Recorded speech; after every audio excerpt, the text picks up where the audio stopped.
ในที่สุดก็ฮอดเวลาเอาบัวไปปลูกให้พันธุ์ญาแล้วเนาะเพราะว่าฝนมันก็มาตกมื้อก่อนก็เลยว่ามีน้ำมีหยังก็สิปลูกให้เพิ่นก่อนเพราะว่ามื้อก่อนฝนตกเนาะทุกคนที่ว่าเฮาหว่านข้าวหั่นแล้วฝนมันตกลงมาแล้วเฮ็ดให้หนองบัวของเฮาหั่นมีน้ำเนาะบวกกับบริเวณที่ว่าเฮาขุดป่านคั่นขึ้นถ้ามันมีหนองแล้วทั้งข้างสามารถปลูกบัวได้แล้วก็เลยว่าเลิกงามยามดีเนาะวันพฤหัสก็ไปขอบัวนำเขาเจ้าเฮาก็ไปเอาเลยแล้วก็สิมาลุยปลูกให้เมียให้มันแล้วให้มันสำเร็จเนาะเฮาจังสิไปเฮ็ดเวียกอื่นต่อหลังจากนั้นก็มาฮอดหนองแล้วก็ลงเลยแล้วทุกคนจกเอาแบบนี้เด้อเนาะจกเอาแบบว่าไหลหากมันตอนนี้ก็เป็นเวลาหม่องเที่ยงนี่เดี๋ยวทุกคนลงไปจกเอาบัวเนาะจักสิเกิดหรือบ่เกิดก็ลองปลูกเบิ่งก่อนเนาะเพราะว่าแม่เฒ่าเพิ่นบอกว่าจกให้มันไหลหากเด้อลูกเด้อแล้วไปใส่ในหนองเฮาแล้วเอาขี้ต้มโปกเพิ่นว่าแล้วมันก็เกิดเองแตกออกไปเต็มหนองเองพอแต่มาฮอดสวนเขาก็ดิ้ว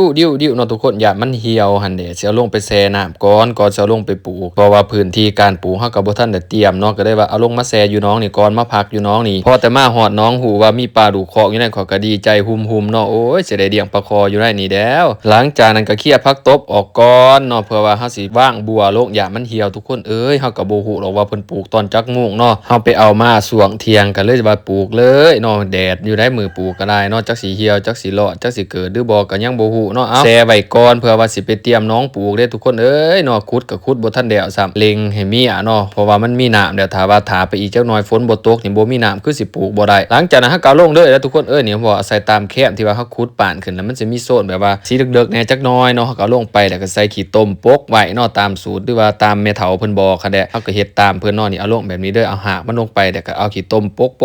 ไว้ก็ถือว่าบ่เคยปลูกจักเทื่อเด้อทุกคนเนาะปลูกบัวนี่เคยอยู่ปลูกแนวอื่นปลูกต้นไม้บ่ปลูกบักพริกบักเขือนี่เคยปลูกแต่ว่าปลูกบัวนี่ครั้งแรกในชีวิตเนาะก็คือสิปลูกง่ายอยู่ทุกคนเพราะว่ามันมีหากจับเอาลงไปแล้วเอาขี้ต้มปกเพราะว่าบัวนี่อยู่ในน้ำมันก็คือสิซื่นแบบบ่ได้รดน้ำนะทุกคนมันบ่คือต้นไม้หรือว่าต้นบักพริกบักเขือที่ว่าเฮาปลูกอยู่ตามโคกเนาะตัวนี้คือสิรักษาง่ายและคือสิเกิดไว้จับไว้อยู่ปลูกก่อนจะคอยป่านใหม่อีกเนาะเพราะว่าขี้ดินอยู่กลางน้องก็ยังหลายอยู่ก็เลยว่าสิขุดออกตามหลังแต่ว่าตอนนี้เอาบัวลงมาเพื่อว่าให้มันจับให้มันติดก่อนเนาะทุกคนแล้วมันสิแผ่สิลามไปเองแล้วจังเฮาค่อยๆขุดน้องขุดออ